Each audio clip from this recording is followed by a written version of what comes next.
Mister Ranjan, आपके लिए अच्छी खबर है, आपकी बेटी का पता चल गया।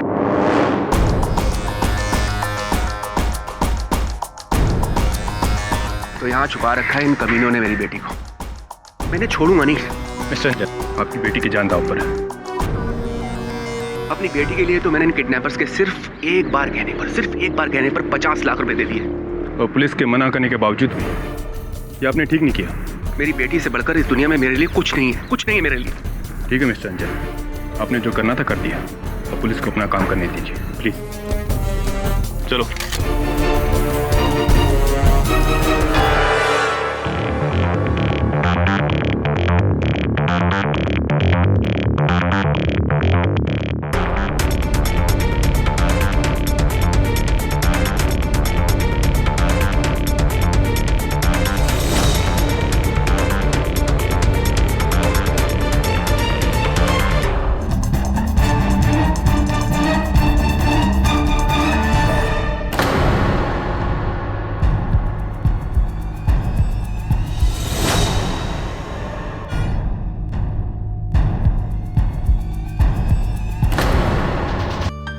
जिम जाओ और उसे बचाओ।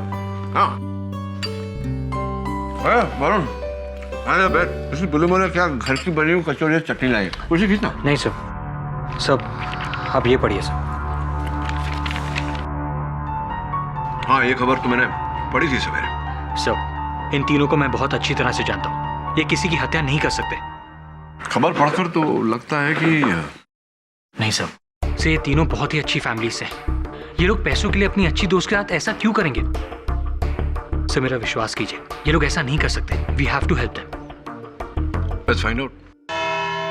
खेल खेल में कत्ल, या फिर यूं कहा जाए तो खेल की आड़ में इन तीनों लोगों ने, यानी कि नीव गुप्ता, मिलिंद सेठ और पंछी शाह ने अपनी ही दोस्त साक्षी मिश्रा को किडनैप करने का प्लान बनाया। इन तीनों ने साक्षी को किडनैप किया और फिर साक्षी के पिताजी यानी कि मिस्टर रंजन मिश्रा से एक छोटी सी रैंसम अमाउंट मांगी। और जब ये रैंसम अमाउंट उन्हें मिल गया योर ऑनर, तो बड़ी बेरहमी से इन तीन दोस्तों ने अपनी ही बेस्ट फ्रेंड का कत्ल कर दिया। नहीं, हम लोगों ने कुछ नहीं किया। हमने तो सिर्फ शर्त जीतने के लिए एक छोटा सा प्लान बनाया था। हाँ, हमने खेल खेल में एक शर्त रखी थी और उसी शर्त की वजह से हम लोग ने साक्षी को किडनैप करने का नाटक खेला। इनफैक्ट साक्षी खुद इस प्लान का हिस्सा थी। झूठ बोल रहे हैं ये। मेरी लड़की ऐसा क्यों करेगी? Order order. मिस्टर रंजन बैठ जाइए, आपको अपनी बात कहने का मौका दिया जाएगा।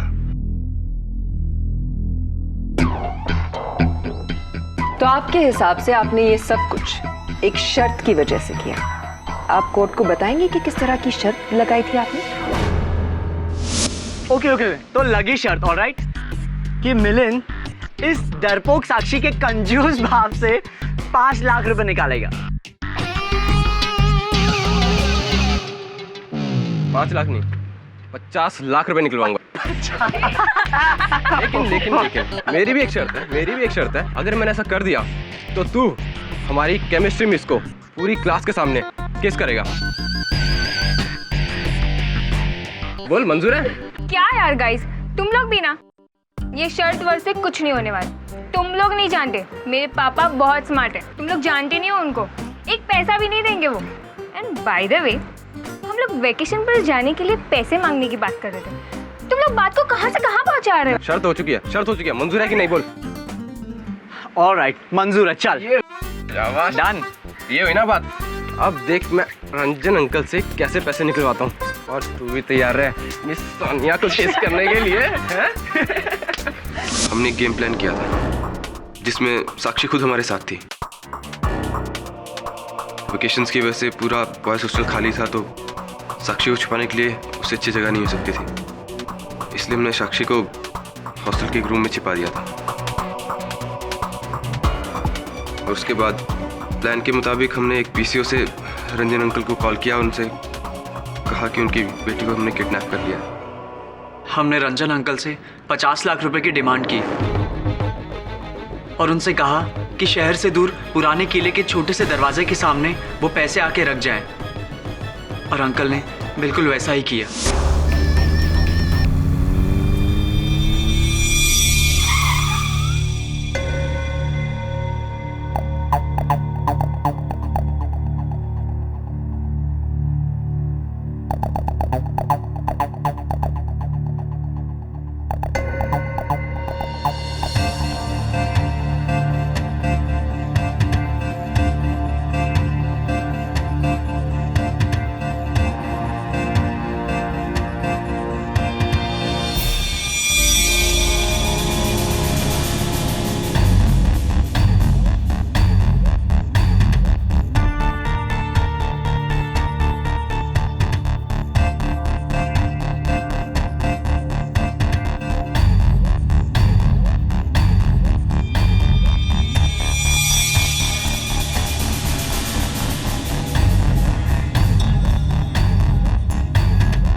ये वही ब्रीफ केस है योर ऑनर जो मिस्टर मिश्रा ने इन तीनों को दिया था।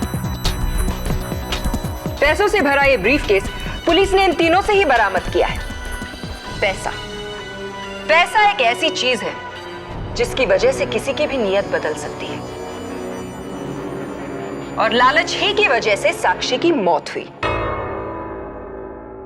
माना कि ये तीनों बहुत अच्छे घर से हैं, इन्हें पैसों की कोई जरूरत नहीं है, लेकिन योर ऑनर 50 लाख रुपए कौन छोड़ना चाहता है? और लालच की वजह से इन तीनों की नीयत भी बदल गई। नहीं, ये सब गलत है। हम लोग वो पैसे लौटाने ही वाले थे। इनफैक्ट मैं रंजन अंकल के घर वो पैसे लेके भी गई थी, पर वो वहां नहीं मिले। लेकिन आपने पैसे लौटाए नहीं। इतना पैसा देखकर आप तीनों की नीयत बदल गई। योर ऑनर, इन तीनों ने ये पैसा अपनी निजी मौज मस्ती के लिए रखना चाहा, लेकिन इसके रास्ते में आ रही थी एक लौती रुकावट, यानी कि साक्षी, और उसे इन तीनों ने अपने रास्ते से हटाना चाहा। उस दिन ये तीनों पैसे लेकर दोबारा हॉस्टल रूम में गए। साक्षी बहुत खुश थी। उसे ये लगा कि अब प्लान के मुताबिक उसे घर चले जाना चाहिए। इन तीनों ने उससे ये कहा कि वो घर तो जा सकती है, लेकिन वो पैसे नहीं लौटाएंगे। साक्षी को ये बात बिल्कुल गलत लगी, लेकिन फिर ये उसे समझाने लगे कि इन तीनों को उन पैसों की ज्यादा जरूरत है, अपने नशे के लिए, पूल पेट्स के लिए, अपनी नवाबी लाइफस्टाइल और न जाने किन चीजों के लिए। साक्षी ने जब इस बात का विरोध किया तो इन तीनों ने साक्षी को अपने रास्ते से हटा ही दिया। देखो, अब तो हमारा प्लान सक्सेसफुल हो गया है। अब जल्दी से पैसे दे दो, मैं घर जा रही हूँ। देखो साक्षी, तुम्हें जाना तुम जा सकती हो, लेकिन तुम्हें हम ये पैसा नहीं देंगे। हाँ साक्षी, तुम्हें हम ये पैसे नहीं दे सकते। लेकिन क्यों? क्योंकि इस पैसे की हमें सख्त जरूरत है। मैं तुम लोगों को नहीं छोड़ूंगी। मैं अभी के अभी जाकर पुलिस को तुम लोगों की असलियत बता दूंगी। साक्षी रुक। साक्षी,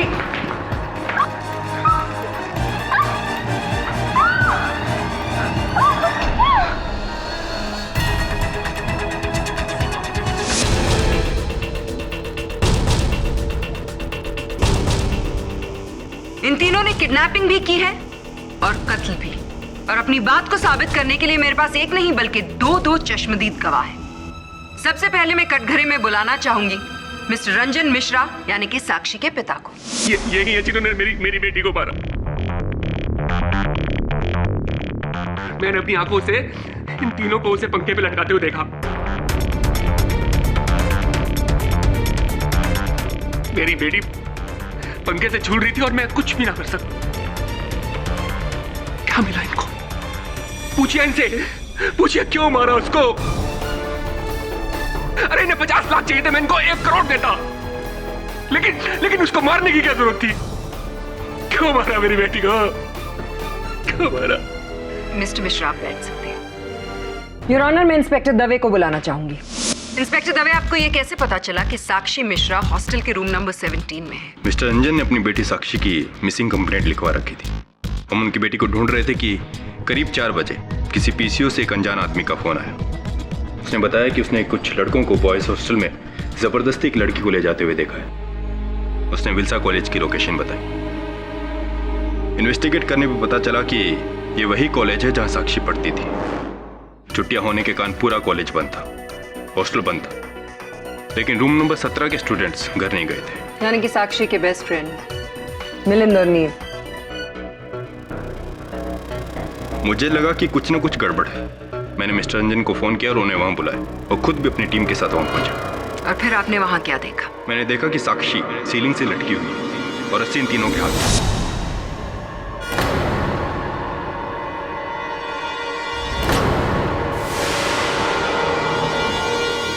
जी नहीं, साक्षी हमारे आने से पहले मर चुकी थी।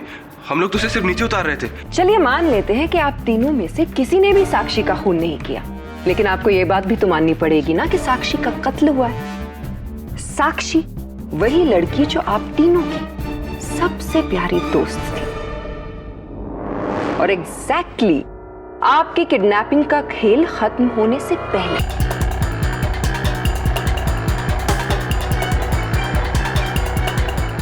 चलिए अब आप अदालत को यह बताइए कि आप तीनों ने मिस्टर मिश्रा से जब पैसे लिए उसके बाद आपने क्या किया? 50 lakhs। आखिर तू शर्त जीत ही गया।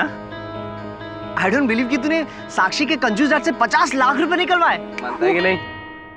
मानता हूँ यार, मानता हूँ, लेकिन गाइस अब हमको जल्दी से जल्दी ये खेल खत्म कर देना चाहिए यार, क्योंकि अगर साक्षी टाइम पे घर नहीं पहुंची ना तो हम सब लोग पुलिस स्टेशन पहुंच जाएंगे।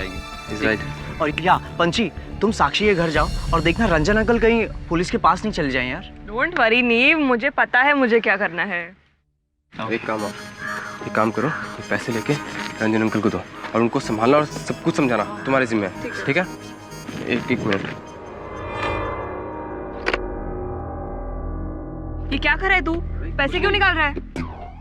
अरे कुछ नहीं, सिर्फ 50,000 है, तू संभाल लेना ना यार। अरे यार लेकिन ये गलत है यार मिलन। बोल रहा हूँ ना, ये सारे पैसे मैं साक्षी को पूरे वापस कर दूंगा, ठीक है? सुन, तो एक काम कर, तू अभी हॉस्टल जा साक्षी के पास, मैं छोटा सा काम निपटा के आता हूँ, ठीक है? उसके बाद हम साक्षी को छोड़ने जाना, ओके? नहीं यार, एक्चुअली मैं अभी क्यों नहीं जा सकता। क्यों नहीं जा सकता भाई? अरे यार मुझे एक बहुत जरूरी काम है, प्लीज समझा करो। साक्षी को छोड़ने से ज्यादा उसके घर पे क्या जरूरी काम है तेरे पे? अरे यार मैं सब कुछ नहीं बता सकता यार मिलिन, ट्राई टू अंडरस्टैंड। देख, प्लान के मुताबिक जैसे हुआ था ना, सब कुछ जिम्मेदारी मेरी होगी, ऑलराइट? लेकिन अभी मुझे प्लीज थोड़ा टाइम दे। और मेरी छोड़, ये तू 50,000 रुपए लेके कहाँ जा रहा है? कुछ नहीं यार, एक पुराना उधार उसको चुकता करने जा रहा हूँ। वो सब छोड़ो, शार्प 4 o'clock हॉस्टल में मिलेंगे, okay? Sharp 4 o'clock, okay? Okay. चल।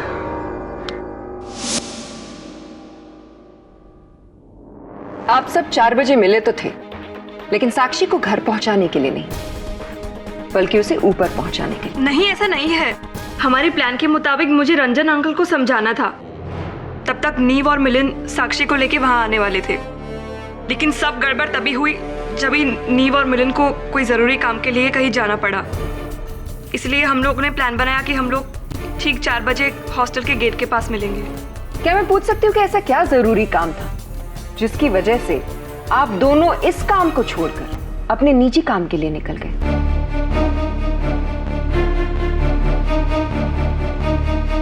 तो आप दोनों में से पहले मेरे सवाल का जवाब कौन देगा? नीव आप या फिर मिलिंद आप?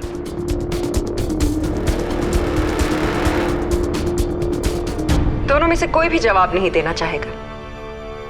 चलिए मैं ही आपकी इस उलझन को सुलझा देती हूँ। नीव, आप ही क्यों नहीं बताते कि आप किस काम से गए थे? नीव, आपने अब तक मेरे सवाल का जवाब नहीं दिया। आप किस काम से गए थे? शायद आपको याद नहीं आ रहा, तो चलिए मैं ही आपको याद दिला देती हूँ। आपका मकसद था पंची और मिलिंद से पहले साक्षी तक पहुंचना। जी हाँ योर ऑनर, नीव साक्षी से बहुत प्यार करता था, लेकिन साक्षी नीव को सिर्फ अपना एक अच्छा दोस्त मानती थी। नीव ने सोचा कि उस दिन एक बार फिर से वो साक्षी को मनाने की कोशिश करेगा, लेकिन अफसोस साक्षी ने एक बार फिर से उसे मना कर दिया और फिर नीव ने साक्षी का कत्ल कर दिया।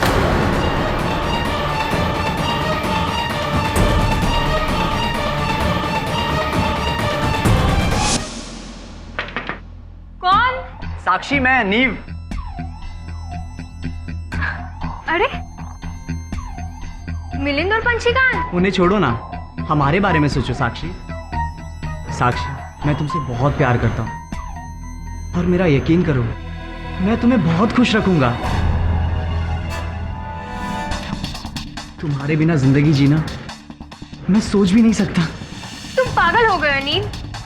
मैंने तुमसे कितनी बार कहा है कि मैं तुमसे प्यार नहीं करती। हम सिर्फ और सिर्फ दोस्त हैं,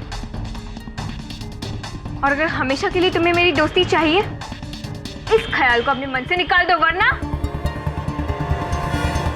वरना क्या क्या करोगी तुम? नहीं, ऐसा कुछ नहीं हुआ। मिलिंद और पंछी अच्छी तरह जानते हैं कि मैं साक्षी से कितना प्यार करता था। फिर मैं भला उसे क्यों मारूंगा? इनफैक्ट मैं तो उससे शादी करने वाला था। बंद करो ये बकवास। एक तो मेरी बेटी को मार दिया, ऊपर से उसकी बदनामी कर रहे हो। Order order. मिस्टर रंजन, बैठ जाइए। आपको अपनी बात कहने का मौका दिया जाएगा। जी नहीं, नीव साक्षी को बदनाम करने की बिल्कुल कोशिश नहीं कर रहा है। ये लोग सच में एक दूसरे को बहुत प्यार करते थे। ये सच है, और ये भी सच है कि साक्षी भी नीव से बहुत प्यार करती थी। ये बात उसने मुझे खुद आके बोली थी। हाँ, बस एक ही लेक्चर बाकी है। इसके बाद अगर तुम चाहो तो हम लोग लंच के लिए जा सकते हैं। ग्रेट। लंच के बाद मूवी? ठीक है, मैं फ्री होकर फ़ोन करती हूँ। Okay, bye. किसके साथ बात कर रही थी? नीव, राइट? तू मुझसे अपनी दिल की बात नहीं छुपा सकती। प्यार करती है ना नीव से? हाँ, एक्चुअली पंछी आई लव नीव। मुझे वो बहुत अच्छा लगता है। I want him to be my man. ये सच है, हम दोनों एक दूसरे से प्यार करने लगे थे। उस रोज भी मैं पंडित जी से मिलने मंदिर गया था।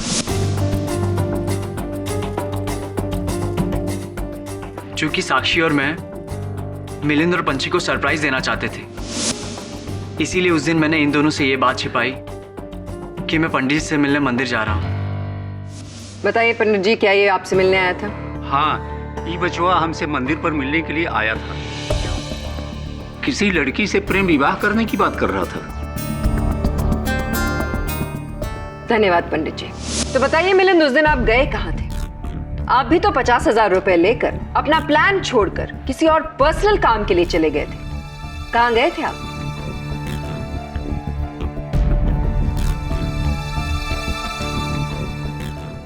आप मेरी बात का जवाब नहीं दे रहे मिलिंद। कहीं ऐसा तो नहीं था कि आप ही सीधे हॉस्टल पहुंचे थे और आप ही ने साक्षी को मौत के घाट उतार दिया? कौन?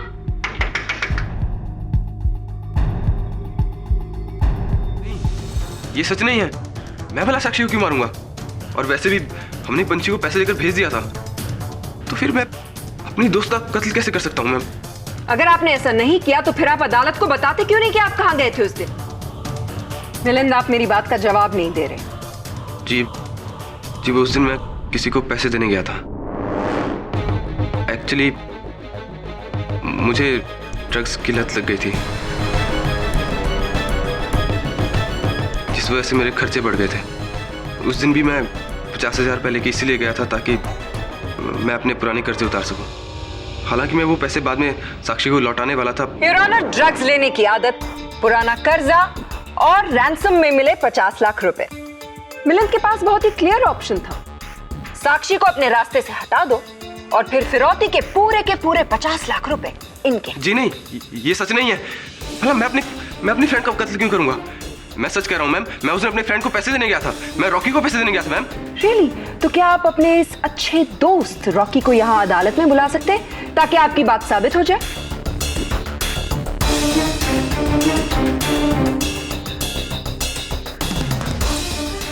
जवाब दीजिए, दोस्त है आपका, बुलाइए उसे। एक्चुअली मैं उस दिन रॉकी से मिलने गया जरूर था, लेकिन मैं उससे मिल नहीं पाया क्योंकि मैं 4 बजे से पहले वहां पहुंच चुका था, इसलिए मैं हॉस्टल लौट आया था। मैंने सोचा साक्षी से मिलता चलूं, लेकिन जैसे ही मैं हॉस्टल पहुंचा मैंने साक्षी को सीलिंग से लटकता हुआ पाया।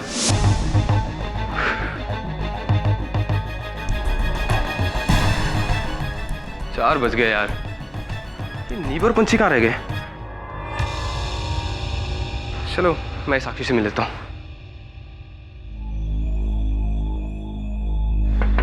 साक्षी,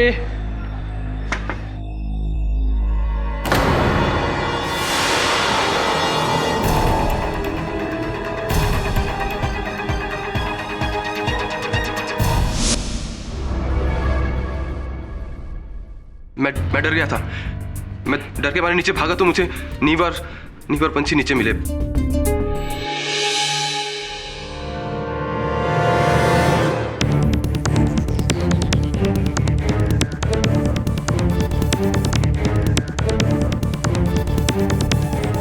योर ऑनर, अभी एक ऐसे बात का पता चला है जिससे इस केस का रुख ही बदल जाएगा।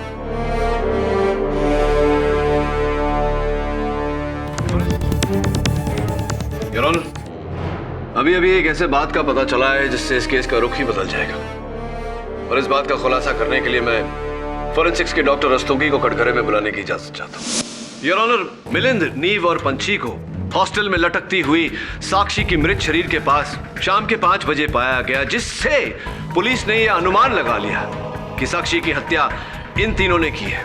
किंतु योर ऑनर, फोरेंसिक्स के इस रिपोर्ट का कहना है कि साक्षी की मृत्यु 2.5 घंटे पहले, यानी कि 2 और 2.5 के बीच में हो गई थी। क्या मैं सही कह रहा हूं डॉक्टर रस्तोगी? जी हाँ, क्योंकि 2.5 घंटे पहले ही मिस साक्षी मिश्रा का कत्ल गला दबाने की वजह से हुआ था, इसीलिए कई बार ये बताना मुश्किल हो जाता है कि मौत कितने बजे हुई थी। क्या आपके कहने का ये अर्थ निकाला जा सकता है कि फोरेंसिक्स ये पता ही नहीं लगा पाई कि साक्षी की मृत्यु कितने बजे हुई थी? जी नहीं, एक्चुअली पुलिस को साक्षी की लाश 5 बजे मिली थी। जांच करने पर यह पता चला कि साक्षी की मौत गला घुटने की वजह से हुई थी, लेकिन प्रॉपर पोस्टमार्टम करने के बाद यह बात सामने आई कि साक्षी की मौत 5 बजे नहीं बल्कि लगभग 2 और 2.5 बजे के बीच में हुई थी।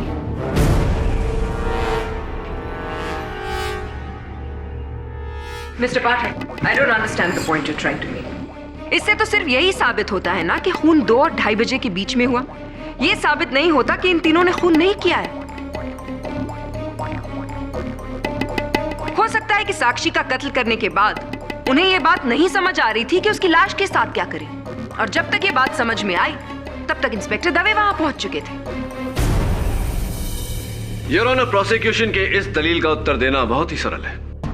मेरे तीनों मुवक्किल अपने अपने कथन में कह चुके हैं योर ऑनर कि जिस समय साक्षी की मृत्यु हुई उस समय विभिन्न व्यस्तता के कारण ये हॉस्टल पर उपस्थित नहीं थे। मिलिंद अपने दोस्त रॉकी को ड्रग्स के पैसे देने गए थे, पंछी साक्षी के पिताजी से मिलने गए थे, और नीव मंदिर गए थे पंडित जी से मिलने। योर ऑनर, सबसे पहले मैं चाहूंगा कि पंडित जी कटघरे में आकर इस बात पर रोशनी डालें। पंडित जी, आपने पिछली सुनवाई में अपने कथन में कहा था कि ये लड़का नीव गुप्ता आपसे मिलने आया था मंदिर पर। हाँ, मैंने कहा था। तो जिस समय ये आपसे मिलने आया था, समय क्या हो रहा था? यही दोपहर के 2-2.5 बजे, जब मैं मंदिर बंद कर रहा था तभी आया था। और आपसे वार्तालाप करके, बातें करके कितने बजे ये वहां से निकले? अब मुझसे बातचीत किया, आधा पौना घंटा तो लगा होगा। यानी कि अगर कहा जाए कि 2.5 बजे ये आपके मंदिर से निकले तो गलत नहीं होगा। 2.5 बजे योर ऑनर, 2.5 बजे नीव मंदिर से निकला। ठीक उसी समय हॉस्टल में साक्षी की हत्या हो रही थी।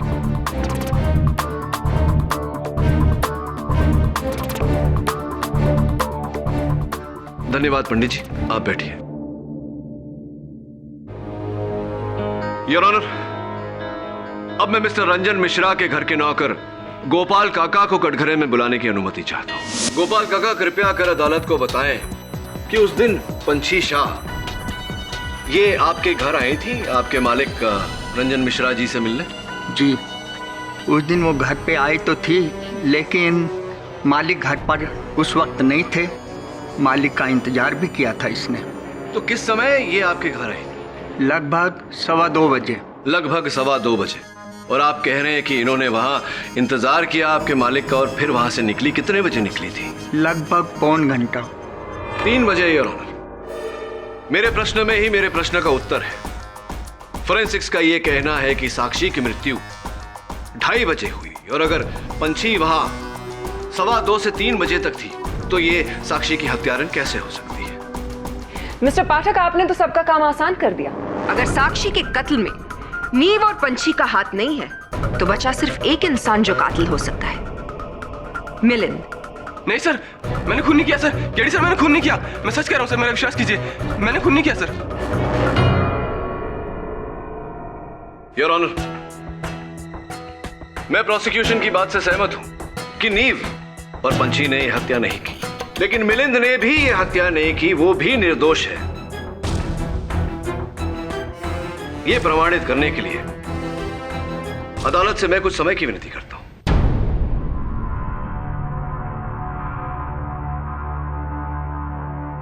यह अदालत अगली सुनवाई तक मुलतवी की जाती है।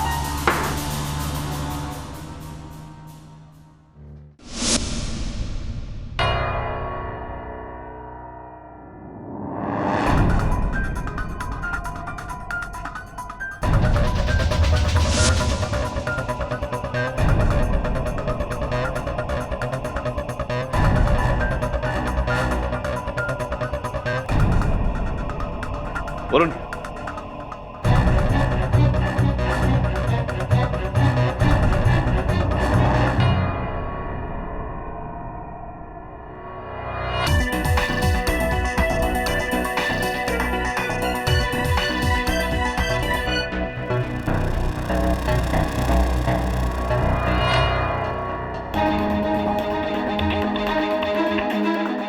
वरुण,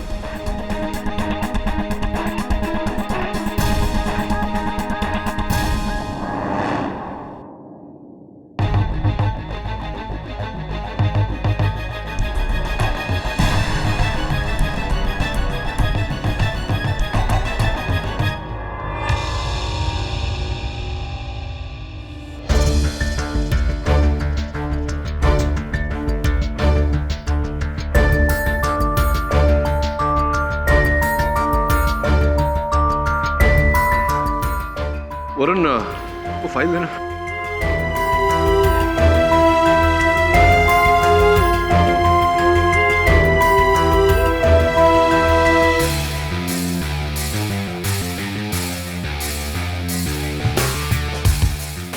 चाबी की और खून की जितनी जल्दी हो सके जांच करा। योर ऑनर, ये केस उतना सीधा नहीं जितना कि हम सबको अब तक लग रहा था। इंस्पेक्टर दवे और मिस्टर रंजन मिश्रा ने साक्षी के मृत शरीर को लटकते हुए 5 बजे पाया, जबकि फोरेंसिक्स रिपोर्ट का यह कहना है कि साक्षी की मृत्यु 5 बजे नहीं, दोपहर के 2:30 बजे हुई थी।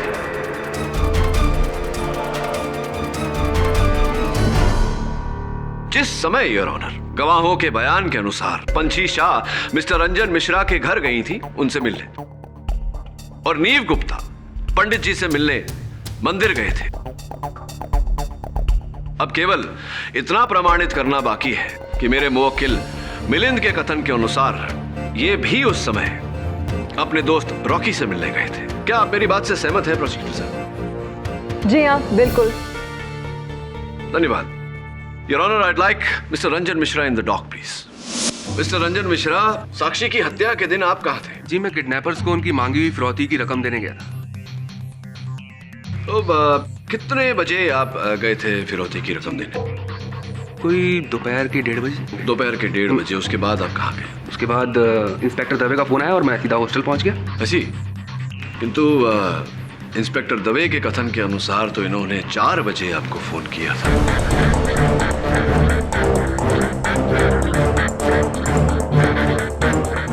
तो 1:30 और 4 बजे के बीच आप कहाँ थे?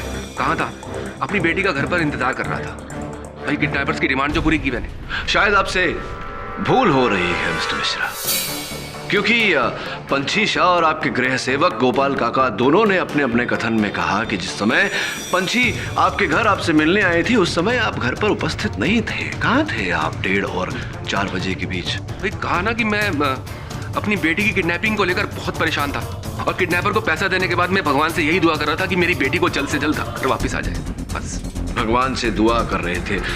भगवान से दुआ कहाँ पर कर रहे थे? किसी मंदिर में, मस्जिद में या बॉयज हॉस्टल में?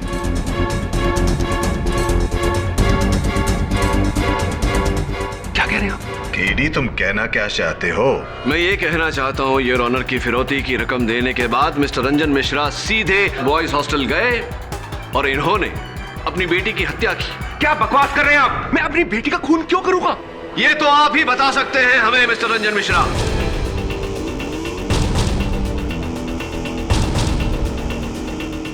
केडी, साफ साफ कहो, तुम कहना क्या चाहते हो? योर ऑनर, कहानी कुछ इस तरह। फिरौती की रकम देने के बाद मिस्टर मिश्रा सीधा बॉयज हॉस्टल पहुंचे क्योंकि ये जान चुके थे कि इनकी बेटी साक्षी को कहां रखा जा रहा है।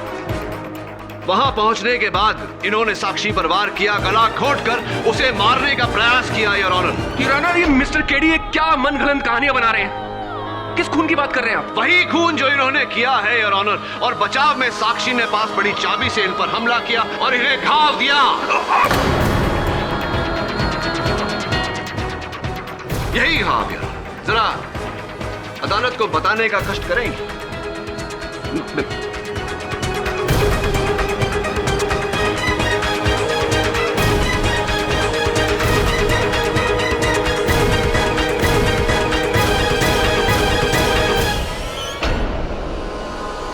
और इसी घाव से टपका हुआ खून योर ऑनर हमें बाहर कॉरिडोर में मिला। इतना ही नहीं, साक्षी ने जिस चाबी से इन पर वार किया था वो चाबी भी मिली जिस पर फोरेंसिक्स को इन्हीं के खून और चमड़ी के ट्रेसेस मिले। Your honour, mister Ranjan Mishra, क्या और भी साक्ष्य पेश करूं या इकबाल जुर्म? हाँ, मैंने ही खून किया है।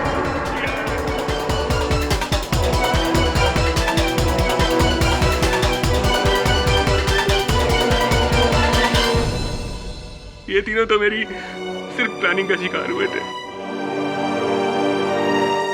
इन्हें तो इस्तेमाल किया था मैंने उस दिन जब मैं फिरौती की रकम देने के बाद अपनी कार लेकर वापस आ रहा था।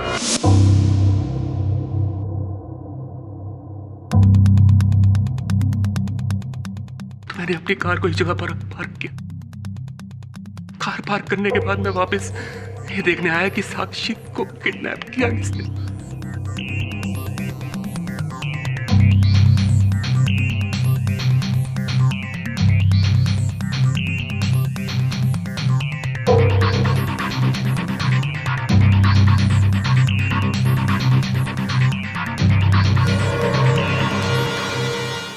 अब हमको जल्दी से जल्दी ये खेल खत्म कर देना चाहिए, क्योंकि अगर साक्षी टाइम पे घर नहीं पहुंची ना तो हम सबका गेम खत्म और हम लोग सीधे पुलिस स्टेशन, समझा? पैसे लेके रंजन अंकल को दो और उनको संभालना और सब कुछ समझाना तुम्हारे जिम्मे है, ठीक है? ये मैं देखकर हैरान रह गया कि साक्षी का किडनैप करने वाला और कोई नहीं, उसके अपने दोस्त थे। इससे अच्छा मौका मुझे और नहीं मिल सकता था। साक्षी। कौन? साक्षी बेटा, मैं पापा। दरवाजा खोलो बेटा। देखो बेटा, डरो मत। साक्षी, मुझे तुम्हारे दोस्तों ने सब कुछ बता दिया है। पापा, आप हमसे नाराज तो नहीं है ना? बेटा, मैं आपसे नाराज नहीं। इनफैक्ट मैं तो आपसे बहुत खुश हूँ कि आप बिल्कुल ठीक हैं और ये सब एक मजाक था। I am happy. पापा, I am really really sorry. हमें ऐसा नहीं करना चाहिए था। नहीं साक्षी, नहीं। तुम लोगों ने तो बहुत अच्छा किया। तुम लोगों के ऐसा करने पर ही तो मुझे मौका मिला तुम्हें अपने रास्ते से हटा देने का।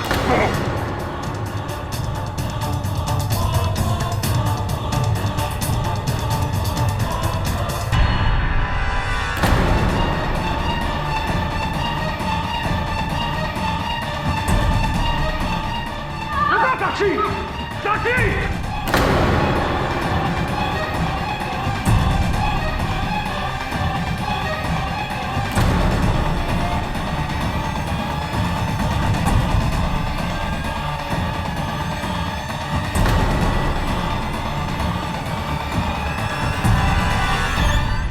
साक्षी की बीमार और विधवा मां से मैंने शादी इसलिए की कि उसके मरने के बाद उसकी सारी जायदाद को मैं ले सकूं। दिन रात उसकी सेवा की, बस इसीलिए कि इसके मरने के बाद उस सेवा का फल मुझे मिले। लेकिन ऐसा हुआ ही नहीं। गायत्री ने अपनी सारी जायदाद अपनी बेटी साक्षी के नाम पर कर दी और मुझे केयर टेकर बना दिया, वो भी उस वक्त तक जब तक साक्षी की शादी नहीं हो जाती। मैं क्या करता? और जब मैंने इन तीनों को प्लान बनाते हुए सुना तो मुझे लगा मुझे मेरा प्लान तो हो गया। मुझे पता था कि मारूंगा मैं और शक जाएगा इन तीनों के ऊपर। बस मैंने अपनी बेटी को मार दिया। मैंने अपनी बेटी को मार दिया। बेटी को मार। The defense rests, Your Honor. यह अदालत नीव, पंछी और मिलिंद को बाइज्जत बरी करती है और मिस्टर रंजन मिश्रा को अपनी बेटी के कत्ल में दोषी पाते हुए उम्र कैद की सजा सुनाती है।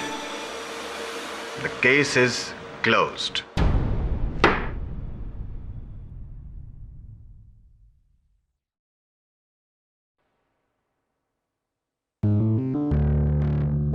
थैंक यू केडी सर, अगर आप नहीं होते तो पता नहीं हमारा क्या होता।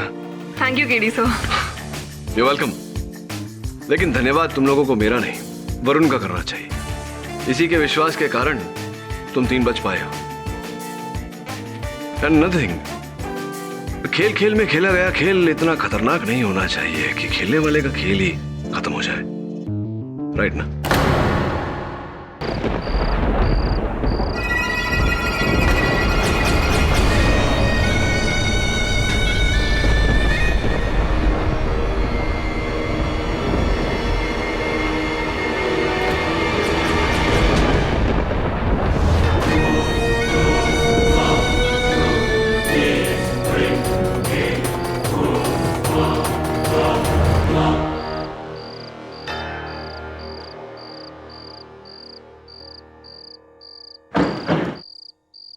ठाकुर साहब, नीलाक्षी ये यहाँ क्या कर रही है? नीलाक्षी? ठाकुर साहब, जरूर कुछ गड़बड़ है। भाई साहब, भाई साहब, भाई साहब! बड़े ठाकुर,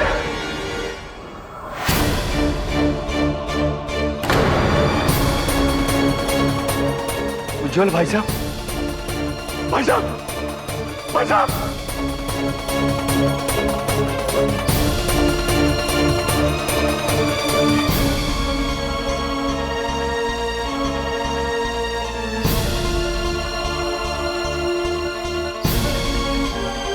भाई साहब तो मर गए। इनके पैर पे सांप के कांटे का निशान है। ये नीलाक्षी का ही काम है। तुम्हारा शक सही था मस्तानी, वो लड़की नागिन है। दिसंबर चाचा, गांव वालों को इकट्ठा करो, हम उस नागिन को नहीं छोड़ेंगे।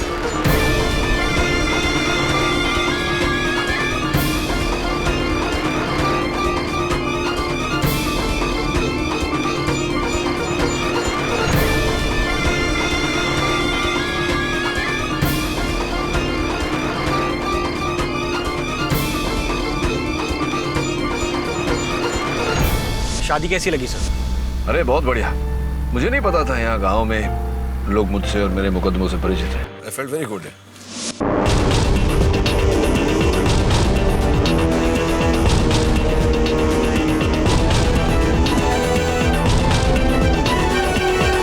परिचित है? सब पूरा जिला आपके फैन से भरा हुआ है। इसीलिए तो मेरी मौसी ने इंसिस्ट किया था कि मेरी कजन की शादी में मैं आपको जरूर लेकर आऊं। Thank you for coming sir. अरे आई एंजॉयड।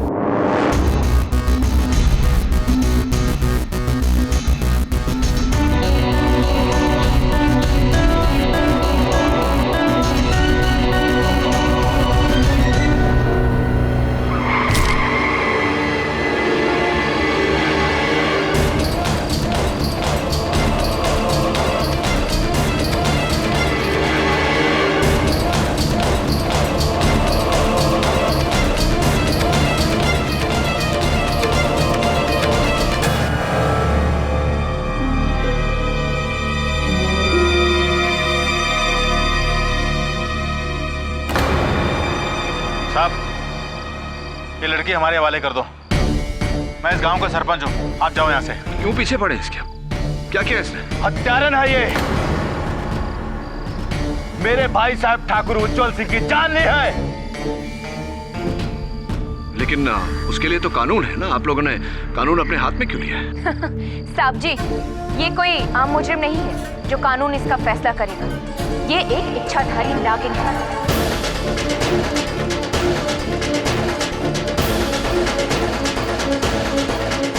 और इसका फैसला कानून नहीं, हम करेंगे। इसका जहरीला फन कुचलकर। क्या कह रहे हैं आप लोग? ये लड़की इच्छाधारी नागिन? देर आए पर दुरुस्त आए। लो आ गया कानून। चल नागिन।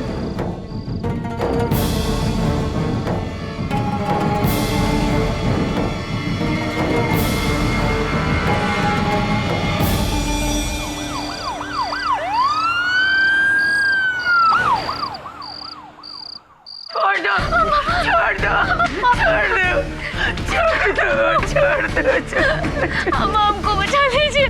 छोड़ दो मेरी बच्ची को। मेरी बच्ची की कोई गलती नहीं है, उसने कुछ नहीं किया साहब। हाँ दरोगा, बाहर निकाल इसको। इसका तो हश्र हम करेंगे। इसने हमारे भाई साहब की जान ली है नागिन।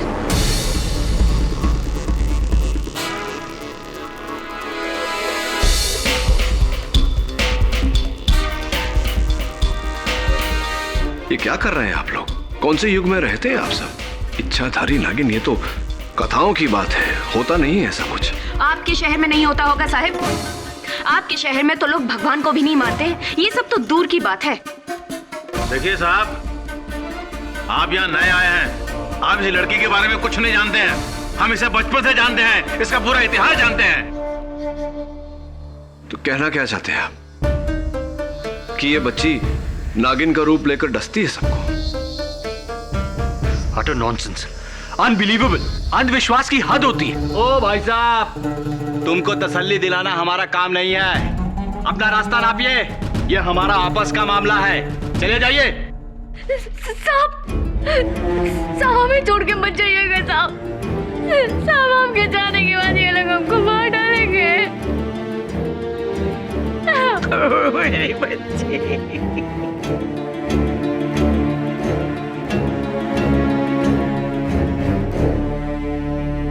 इसे गिरफ्तार किया है तो कानूनी कार्रवाई तो होगी।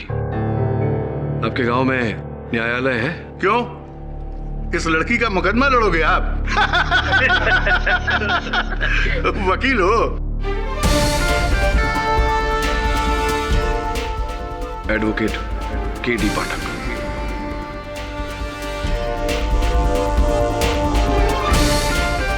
और केडी पाठक के होते हुए कभी किसी बेगुनाह को सजा नहीं हो सकती। बाकी की पहचान अदालत ले लूंगा। चल वरुण, राम,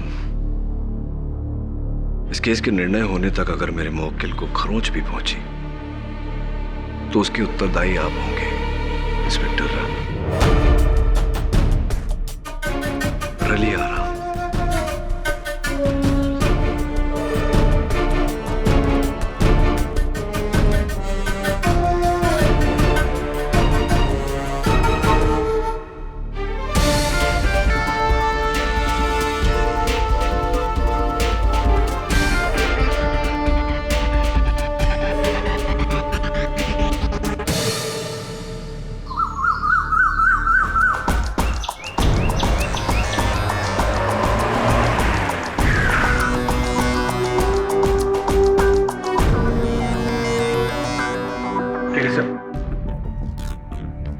एक बार फिर से सोच लीजिए।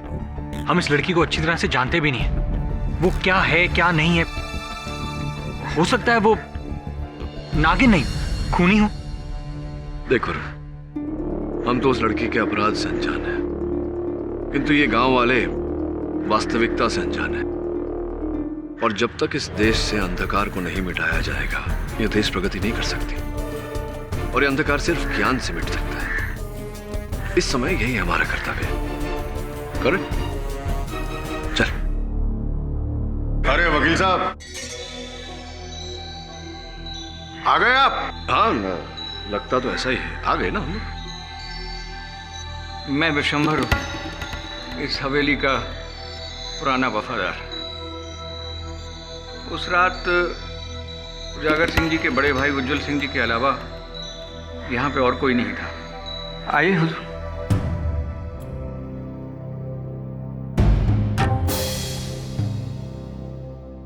वकील साहब, हमने यहां से ठाकुर साहब की लाश उठाई थी।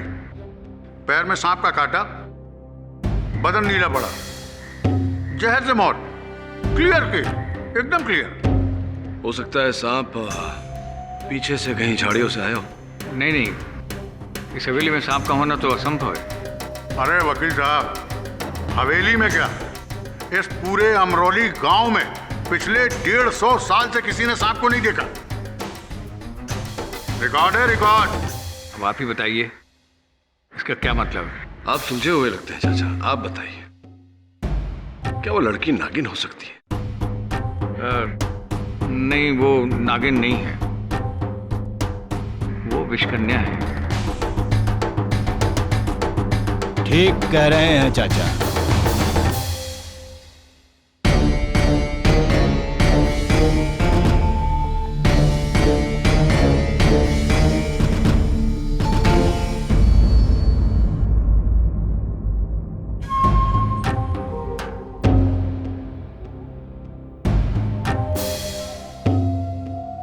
माय बाप, ये जो लड़की कटघरे में खड़ी हैंगी ना, योर ऑनर, इस प्रकार अदालत में आरोपी को हथकड़ी पहनाकर खड़े करना, विशेष रूप से एक महिला आरोपी को, यह भारत के संविधान के नियमों का उल्लंघन है। वाह! खुलेआम ये नागिन को छोड़ने की मांग कर रहा है ताकि हम सबको डस ले, पूरे गांव को तबाह कर दे। ये हम नहीं होने देंगे, नहीं होने देंगे। देखिए पाठक साहब, आप इस बात की चिंता मत कीजिए। आप केस शुरू कीजिए। चमनलाल, पंखा तेज करो।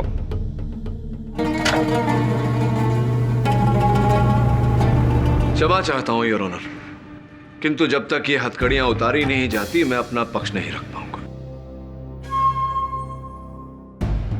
और सोचने वाली बात है योर ऑनर कि अगर ये लड़की वाकई में नागिन है तो क्या हथकड़ी द्वारा सांप को रोका जा सकता है? कृपया कर राम।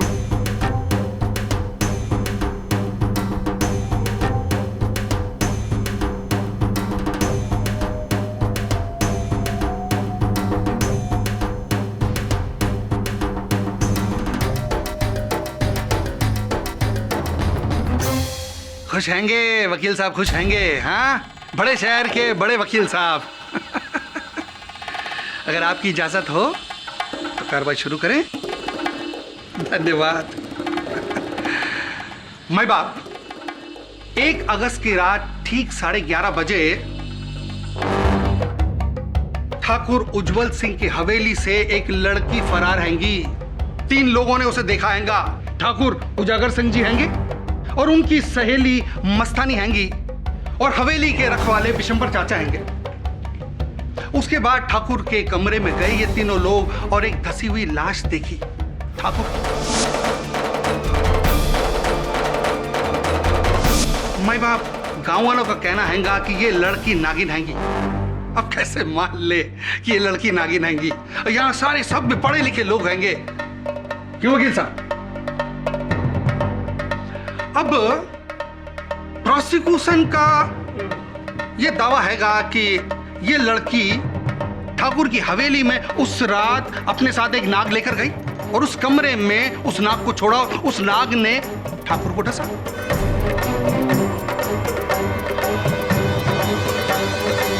सीधी सिंपल मर्डर हैंगी। भाई बाप, मर्डर करने के लिए कई लोग पिस्तौल का इस्तेमाल करते हैंगे, गंडासे का इस्तेमाल करते हैंगे, छुरी का इस्तेमाल करते हैंगे। इस लड़की ने नाक का इस्तेमाल किया है ना।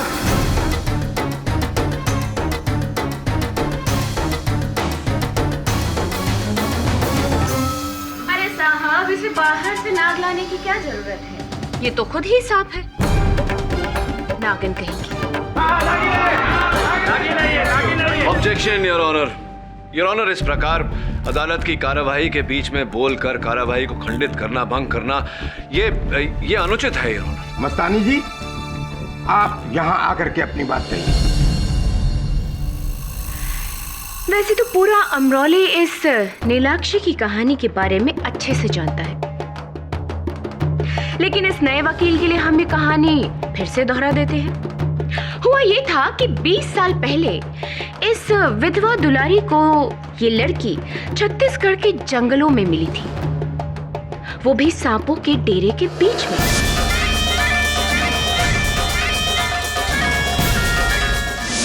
बिल्कुल सांपों से घिरी हुई, और ये उनके बीच ऐसे खेल रही थी जैसे कि ये सांप उसके दोस्त होंगे। अब बेऔलाद होने की तड़प में दुलारी इसको अपने साथ अमरौली ले आई। इसे पाला पोसा बड़ा किया, बिल्कुल अपने बच्चे की तरह। लेकिन ये नीली आंखों वाली नीलाक्षी आम बच्चों की तरह नहीं है। ये सबसे अलग थलग रहती, किसी से बात नहीं करती, यहाँ तक कि देवी देवताओं के मंदिर भी नहीं जाती थी ये। जब भी कोई जानवर इसके सामने आता ना तो घबरा जाता। घोड़ा इसके सामने आता तो बिदक उठता, कुत्ते आते तो भौंकने लग जाते, मानो कि वो इसके अंदर बसी नागिन को पहचान रहे हो। ऊपर से इसकी नागमणि जैसी नीली आंखें। मुझे तो पहले से ही शक था कि ये लड़की। सुन लिया आपकी कथा मस्तानी जी। घोड़ों का बिलखना, कुत्तों का भौंकना, इनकी नीली आंखें होना, तो इन्हीं बातों के आधार पर आप सबने ये निर्णय ले लिया कि नीलाक्षी ही नागिन है। ये नागिन है और मैंने इसे रूप बदलते हुए देखा है।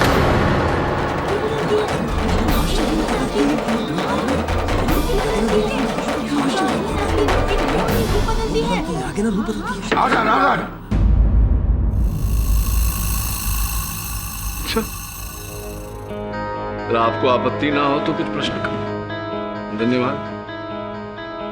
तो अब कह रही थी कुछ, आपने रूप बदलते हुए देखा है? जी हाँ, एक दिन मैं हवेली से लौट रही थी तो दुलारी के घर के पास मैंने देखा कि एक सांप गुजर रहा था।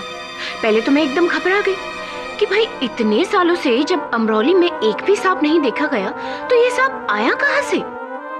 लेकिन फिर भी जैसे तैसे हिम्मत करते हुए मैं आगे बढ़ी और उस सांप का मैंने पीछा किया, और मैंने देखा कि वो सांप एक पेड़ के एक सिरे से घुसा और थोड़ी ही देर बाद दूसरे सिरे से ये नीलाक्षी बाहर निकली।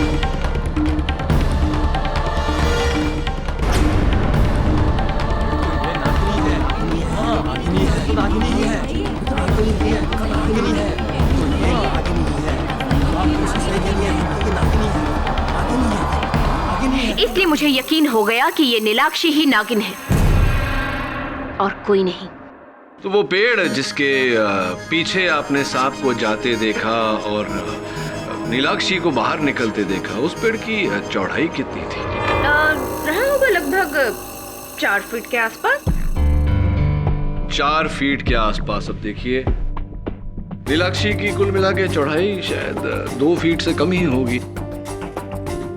तो क्या ऐसा नहीं हो सकता मस्तानी जी कि वो सांप पेड़ की जड़ के पास से आगे निकल गया हो और पेड़ के पीछे से नीलाक्षी बाहर निकली हो और आपको भ्रम हुआ हो कि वो सांप का रूप छोड़कर लड़की का रूप लेकर ऐसा?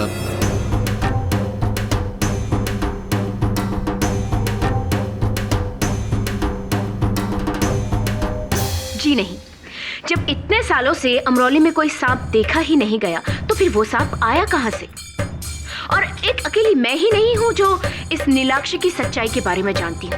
अगर आप चाहे तो हमारे मंदिर के पंडित जी पुरोहित जी से ही पूछ लीजिए। जज साहब, आपकी अनुमति हो तो पुरोहित जी को बुलाएं। जय मां दुर्गे, जय मां दुर्गे, जय मां दुर्गे, जय मां दुर्गे। जजमान, हम ठहरे संसार और माया जाल से दूर रहने वाले ब्रह्मचारी। हमें क्या पता ये कन्या नागिन है या कोई बाला,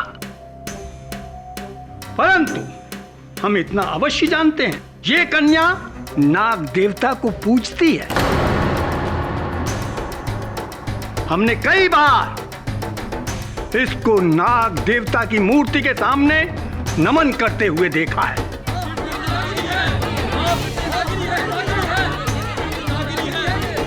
बचपन से नागों के साथ इसका ऐसा क्या लगाव है? जय मां दुर्गे। जय मां दुर्गे। राम राम माई बाप। अब आप तो जानते हैं हम कानून के आदमी हैं और दूसरा हम वर्दी में। झूठ बोलने का तो कोई चांस ही नहीं। ये जो लड़की है ना बहुत ही अजीब, इसका हरकत भी नागिन जैसे ही है। अब एक बार हम भरी बरसात में तालाब के किनारे से जा रहे थे। अब आपको क्या बताएं माई बाप, हम देखे कि ये तालाब के किनारे बैठ के मेंढक को पकड़ के खा रही थी।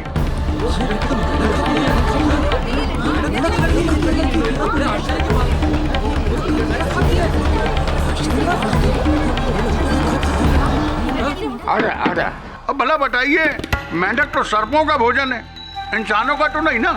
जैसे जैसा प्रांत जैसे लोग वैसा भोजन।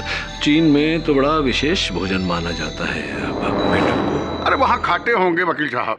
देखिए आपको बताएं, जिस तरीके से बड़े ठाकुर साहब की मौत हुई है ना, और इस लड़की की अजीब हरकतें, मेरा तो पूरा डाउट माई बाप इसी लड़की पे जाता है, सिर्फ इसी लड़की पे जाता है साहब।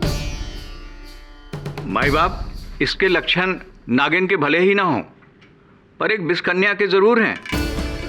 एक बार स्कूल में हुजूर इसको बिच्छू ने काट लिया। हमें तो लगा कि ये गई काम से, लेकिन चुटकी बजाते ये ठीक हो गई। मैं तो तभी भाग गया था कि इस पर जहर का कोई असर नहीं होता। इसकी रगों में खून के साथ साथ जहर दौड़ता है। ये विषकन्या है, विषकन्या हुजूर, विषकन्या।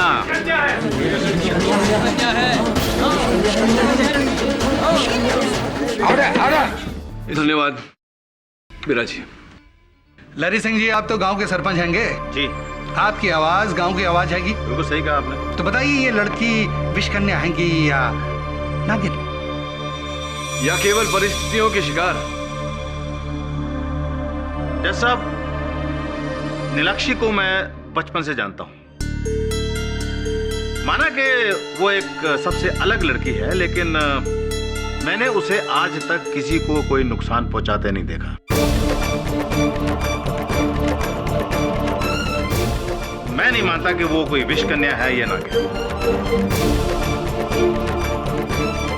ठाकुर के पांव में सांप के कांटे का निशान हैगा। भाई, मैं वो नहीं जानता। नीलाक्षी, उस रात तुम उस कमरे में थी। अदालत को बताओ कि किन परिस्थितियों के चलते तुम हवेली पहुंची।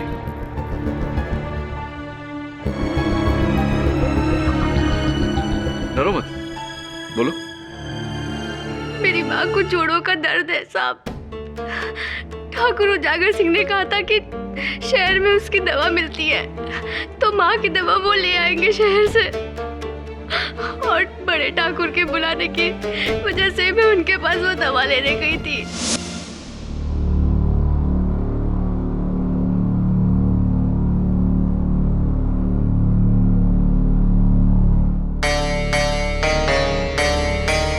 बड़े ठाकुर,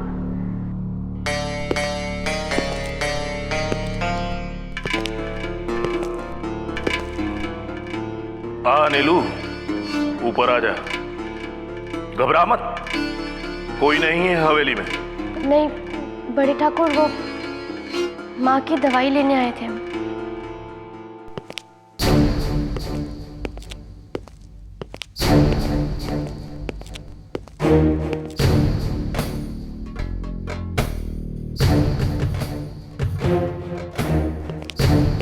ये ले, तेरी माँ के जोड़ों के दर्द की दवा। पर सुन, 1 महीने में दर्द छूमंतर। बड़े ठाकुर धन्यवाद जी। इसके पैसे? अरे पैसे तुझसे किसने मांगे? कभी मांगे हैं? अपनी माँ के लिए उपहार समझ। और सुन, मैं तेरे लिए भी एक उपहार लाया हूं।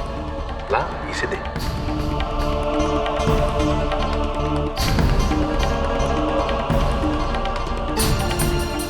ये देख, बढ़िया है ना? तेरी नीली आंखों से मेल खाता है। हाँ, पहना दूं तुझे।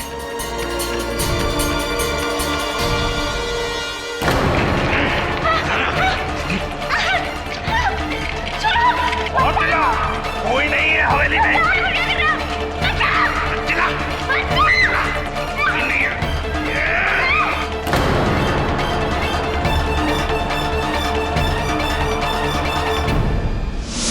और फिर जब मुझे होश आया तो मैंने देखा कि वहां पे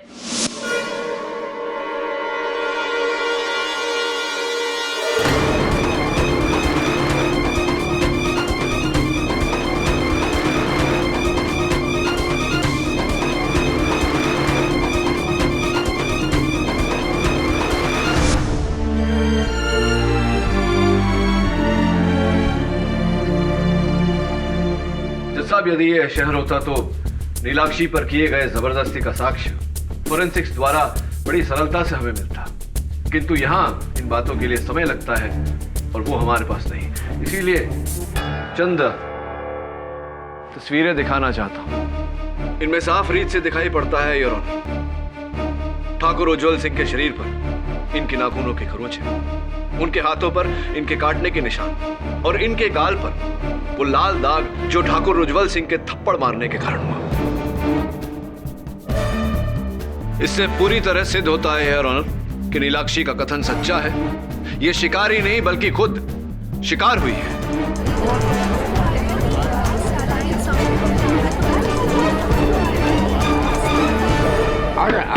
वाह वाह वाह वाह वाह वाह वकील साहब, बचाव के घाव के निशान यानी कि हमले के निशान भी तो हो सकते हैंगे।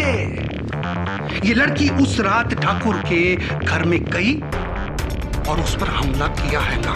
प्रोसिक्यूटर साहब, मैं आपको स्मरण करा दूं कि ठाकुर की मृत्यु लड़की के हमले के कारण नहीं, सांप के काटने के कारण। और वो सांप यही लड़की लेकर आई थी। इसका कोई सबूत हैंगा आपके पास? हैंगा। बड़ी देर से इसी बात का इंतजार कर रहा था मैं। इक्का हैंगा। अच्छा, रखिए।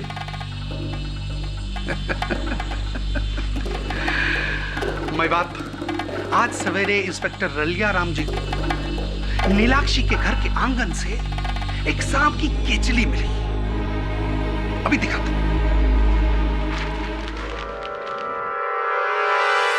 असली हैंगी, असली हैंगी। वकील साहब, असली हैंगी, असली हैंगी। ये पिटारी भी वहीं से मिली जिसमें सांप को रखा जाता है। और इसकी बू, भाई बाप, वकील साहब जरा सुनिए ना। अरे सुनिए।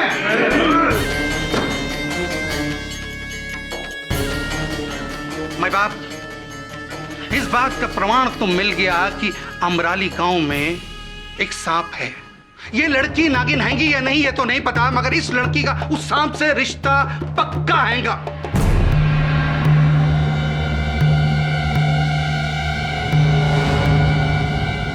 बताओ सबके सामने, बेहतर यही होगा कि अपना जुर्म कबूल कर लो। मुझे कुछ नहीं पता। ये केचुली और ये पिटारा हमारे घर कहां से आया? माँ, मुझे बचा लो। मुझे कोई फंसा रहा है माँ। वो कौन है योर ऑनर? इसका अनुमान है मुझे। मैं ठाकुर उजागर सिंह जी को कटघरे में बुलाने की अनुमति चाहता हूँ। एक तो ये लड़की हमारे देवता समान भाई की जान लेती है और फिर उनके चरित्र पर कीचड़ उछालती है। तुझे तो मैं आज ही रात हवेली उठा कर ले जाऊंगा, फिर जो हस्र करूंगा तेरा देख लेना। ठाकुर उजागर सिंह, आपने अभी अभी भरी सभा में इस लड़की को अपहरण की धमकी दी है। आईपीसी धारा 506 के तहत क्रिमिनल इंटिमिडेशन यानी कि आपराधिक भय दर्शन और आईपीसी धारा 367 अपहरण के लिए आपको 2 साल की जेल हो सकती है। राइट जज साहब? हे वकील, क्या मजाक है ये? 2 वर्ष काराबंद रहना कोई स्वांग नहीं होता ठाकुर साहब। मेरे 5 गिनने से पहले अपने शब्द वापस लीजिए, वरना 1। अच्छा 2। मैं अपने शब्द वापस लेता हूं। वेरी गुड, मतलब बहुत अच्छे। अब ये बताइए ठाकुर साहब, दुलारी देवी की दवाई आप ही लाए थे? जी हाँ, इंदौर से। तो ये दवाई जो आप लाए वो इस बक्से में लाए थे, बड़े बक्से? जी हाँ, इस बक्से में। इतने बड़े बक्से में इतनी छोटी सी बोतल क्यों? क्या इस बड़े से बक्से में कोई और भी सामान था इस दवाई की शीशी के साथ? आपको क्या लगता है मैं इसमें सांप लाया था? हाँ, यही लगता है मुझे। ए वकील, दिमाग ठिकाने लगा दूंगा। फिर भरी सभा में धमकी दे रहे हैं जज साहब। मेरा कहने का मतलब, वकील साहब, हम अपने बड़े भाई साहब को क्यों मारेंगे? उचित प्रश्न, और इसका उत्तर भी दूंगा। पहले आप ये बताइए कि आप इंदौर क्यों गए थे? भाई साहब और मैंने मिलकर इंदौर से बाहर 100 एकड़ जमीन खरीदी थी। उसी की रजिस्ट्री के लिए वहां गया था, वकील से मिलने। और सुना है कि लौटते समय आप एक छोटी सी जगह रुके थे, सपेरों की बस्ती में। क्या ये सच है? अरे क्या बात कर रहे हैं? आपको किसने कहा? आप ही के वाहन चालक ने। उसका ये कहना है कि बिल्लोड़ा नाम की सपेरों की बस्ती में आप रुके थे। क्यों गए थे आप वहां भ्रमण करने, साइट सीइंग, पर्यटन, या कोई विशेष कारण था आपके वहां जाने का?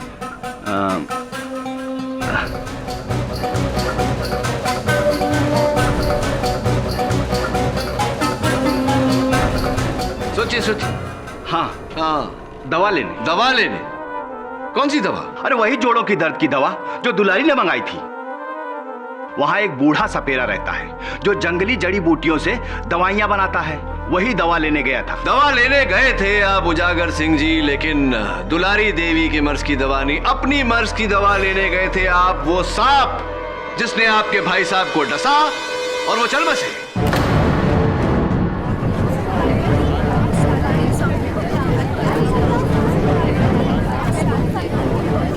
शांत हो। भाई बाप, भाई भाई का खून क्यों करेगा? संपत्ति, जायदाद जज,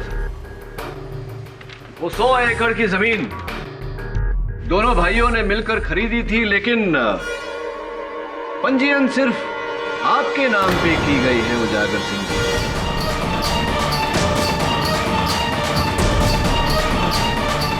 क्या कारण है इसका? ये आपको कहां से मिला? आप ही के वकील के पास से। चलिए चलिए चलिए, अभी मेरे प्रश्न का उत्तर दीजिए कि क्यों जब आप दोनों भाइयों ने मिलकर वो 100 एकड़ जमीन खरीदी थी, ये सिर्फ आपके नाम पे रजिस्टर की गई है? कहीं ऐसा तो नहीं कि आपको ये विश्वास था कि आपके भाई साहब वो जमीन देखने के लिए जीवित नहीं रहे? देखिए वकील साहब, ये हम भाइयों का जाति मामला है। इससे इस कत्ल का कोई लेना देना नहीं। लेना देना तो तभी साबित होगा ना जब वकील साहब ये साबित कर देंगे कि उजागर सिंह जी ने ही वो गुमनाम सांप ठाकुर के कमरे में छोड़ा था। क्यों वकील साहब, सबूत हैगा? दुर्भाग्यवश इस समय तो नहीं, किंतु अगर लेकिन किंतु परंतु ये सब जब सबूत लाने तक रोक कर रखिएगा वकील साहब, क्योंकि वो सांप उजागर सिंह जी के पास नहीं, नीलाक्षी के पास पाया गया था। साहब, मैं इस बात की पुष्टि करने के लिए नीलाक्षी की माताजी दुलारी देवी को बुलाना चाहूंगा। दुलारी देवी जी, आपकी बेटी के विरुद्ध इस अदालत में जो आरोप लगाए गए हैं, उन्हें सुनकर आपके दिल पर क्या बीत रही होगी, ये मैं अच्छी तरह से समझ सकता हूँ। इन निराधार आरोपों के उत्तर में क्या कहना चाहेंगी आप?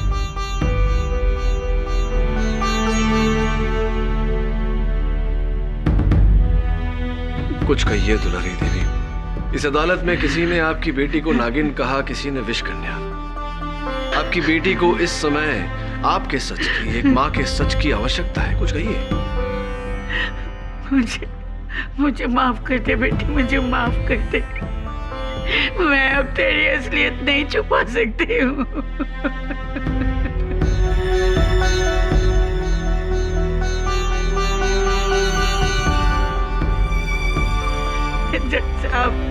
जज साहब, मेरी बेटी एक नागिन है।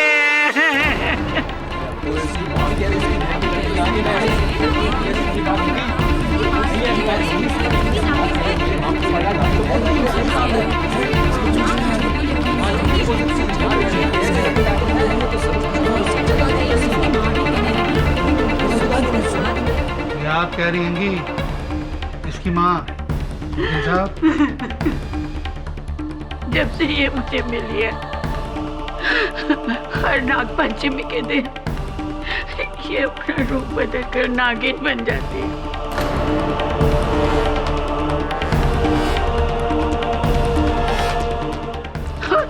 और कुछ घंटे बाद ये अपने इंसानी रूप ले लेती है। मैंने जब पहले ये देखा कि वो किसी को नुकसान नहीं पहुंचाती है, तो मैंने इस राज को राज ही रखा जज साहब। माँ, क्यों कर रही हो आप ऐसा? क्यों माँ? चुपचाप क्या खड़े हो? मारो पत्थर से!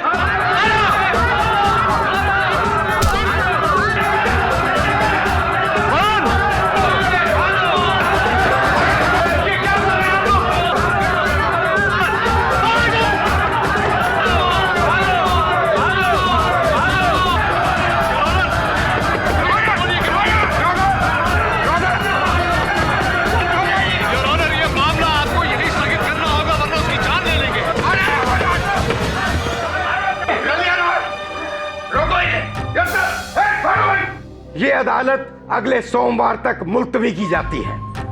आप सब लोग जा सकते हैं।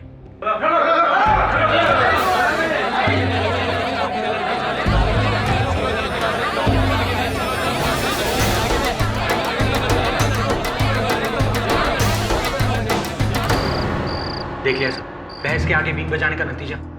सर कौन कहेगा कि हम लोग 21वीं सदी में रह रहे हैं? ये लोग तो पिछड़े हुए लोगों से भी ज्यादा पिछड़े हुए हैं। नाग नागिन की कहानियां, सर मुझे तो ऐसी फिल्मी कहानियां हजम नहीं होती, और ये लोग इसे असलियत बनाकर जी रहे हैं। Sir this is the limit sir. Varun, sir मुझे तो लगता है कि गांव वाले पागल हो गए हैं सर। Varun, calm down.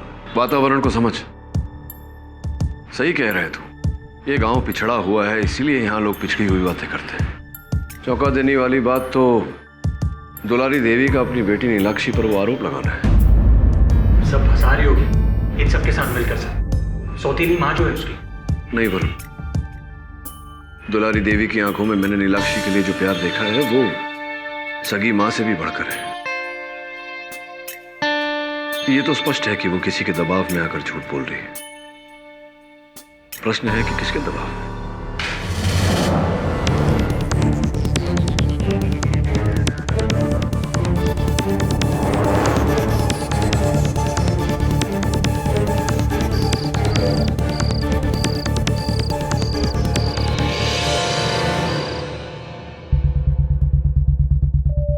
सब बाहर कोई नहीं है। अभी भी समय है, इस केस को छोड़कर वापस अपने शहर चले जाओ, वरना इस नाग पंचमी के दिन उस नागिन के पाप का प्रायश्चित तुम्हें करना पड़ेगा। पता कर किसकी राइटिंग? जी सर, लेकिन नाग पंचमी तो आज है, और दुलारी ने कहा था कि नाग पंचमी को नीलाक्षी नागिन का रूप धारण करती है।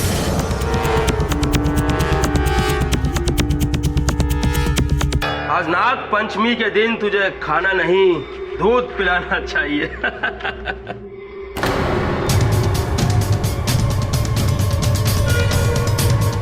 साहब, साहब भाग गई, नागिन भाग गई। रलिया साहब, नागिन भाग गई। साहब जी, मैंने अदालत में झूठ बोला था कि नीलू एक नागिन है। ये तो सच है कि नीलू मुझे सांपों के डेरे से मिली थी, पर साहब जी दूसरी लड़कियों की तरह वो भी एक आम लड़की है। वो बेकसूर है साहब जी। वो बहुत भोली है, वो बहुत मासूम है साहब जी। झूठ क्यों बोला आपने? उसने मुझे धमकी दी थी। उसने मुझे धमकी दी थी कि मेरी बेटी को अगर मैंने नागिन नहीं माना तो वो उसे जेल में जिंदा जला देगा साहब जी। किसने धमकी दी थी? मैं नहीं बता सकती, मैं नहीं बता सकती। अगर उसे पता चल गया तो वो मेरी बच्ची को नहीं। आप मेरी बात सुनिए। देखिए, मेरे होते हुए नीलाक्षी को कुछ नहीं होगा, चिंता मत करिए। बताइए मुझे, किसने धमकी दी थी आपको?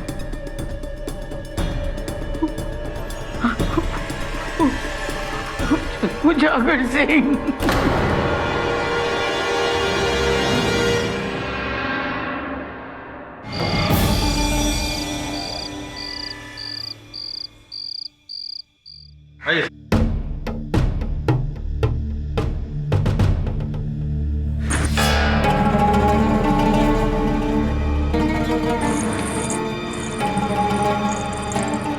वरुण, नीलाक्षी की बहन है। नीलाक्षी तो जेल में है सर। तो फिर रख। ठाकुर साहब,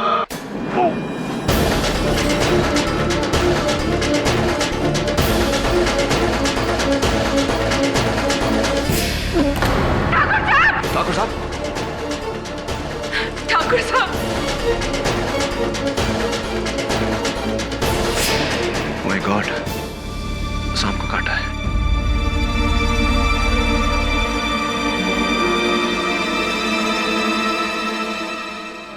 सांप।